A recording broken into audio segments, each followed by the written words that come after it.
At kaugnay ng pagkamatay ng dalawang Ateneo basketball players, inatasan na ng Department of Justice ang National Bureau of Investigation na mag-imbestiga. Bagaman walang foul play na nakikita sa ngayon, inaalam na rin kung may dapat panagutin sa training nila sa Aurora. Lalo't may mga dating player na nagsabi na dumaan din sila sa tinawag nilang deadly at hell week na pagsasanay. Nakatutok si June Veneracion. Kung mismo ikinamatay lang ang pag-uusapan, malinaw ang nakumpirma sa pagsusuri ng mga otoridad sa labi ni Ateneo basketball player Rene Baterbonia. Lumalabas po na asphyxia by drowning. Ibig sabihin, naubusan siya ng hininga dahil sa pagkalunod sa kanilang team building activity sa Dipakulaw, Aurora. Inaabangan naman ang resulta ng pagsusuri sa labi ni Divine Adili na namatay rin sa aktibidad. Lumabas din sa investigasyon na nasa hanggang bewang na lalim na tubig ang team ng Ateneo. Pero napunta sila sa biglang lalim na bahagi ng dagat at hinampas ng malalakas na alon. Noon nawala sina Baterbonia at Adili at natagpuan lang pagkatapos ng 30 hanggang 40 minuto, 5 dipa mula sa baybayin.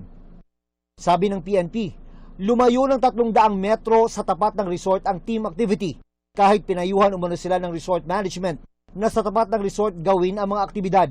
Anong una po, nung unang dating po nila, nag-uusap po sila na ito yung kondisyon ng dagat natin dito sa tapat ng resort ay safe dyan, mababaw dyan. Alam natin ang sitwasyon ng dagat dyan.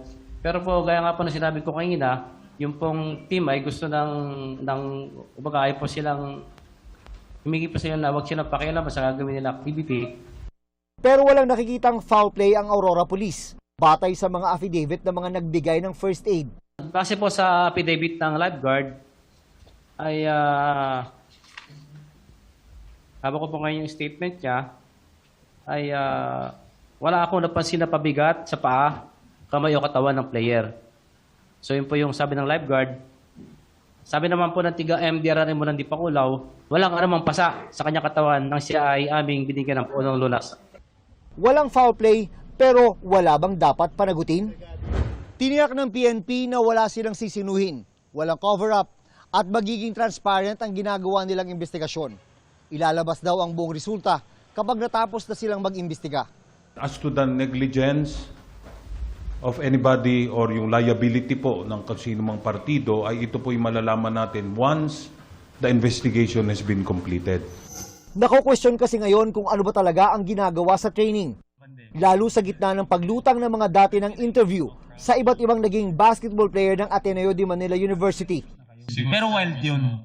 Wild talaga, wild. Sa 2022 interview na ito, halimbawa ng Shoot First podcast, ay tinanong sina Gian Mamuyak at Tyler Chu tungkol sa kanilang naging training camp sa Aurora, parehong probinsya kung saan namatay sa training sina Baterbonia at Adili. Balita ko talaga may isang, baka nga yun, parang training camp yun dating. So, morning. Iba pa tayo. Iba pa yun. Parang sundalo daw talaga, bro. Ano yung ibig sabihin nung parang narinig ko na pang sundalo? Walang basketball dun, as in... Bootcamp, walang basket, walang bola. Wild. Dagat lang tsaka buhangin. Yep. No cellphone. Aniya, subok na subok ang kanilang mental toughness sa tindi ng training na kanilang naranasan. Sa isang hiwalay na podcast naman, tinawag ng dati ring Ateneo player na si SJ Belangel ang ginawa nila sa Aurora bilang deadly training. Kung kailan utak na lang ang gagana at ang katawan hindi na. Hell Week naman ang tawag dito ni ex-Ateneo player Sean Ildefonso nang makapanayam din sa ibang podcast. Inatasan na rin ng Department of Justice ang National Bureau of Investigation o NBI na bumuo ng task force para imbestigahan ang pagkamatay ng dalawang student athlete.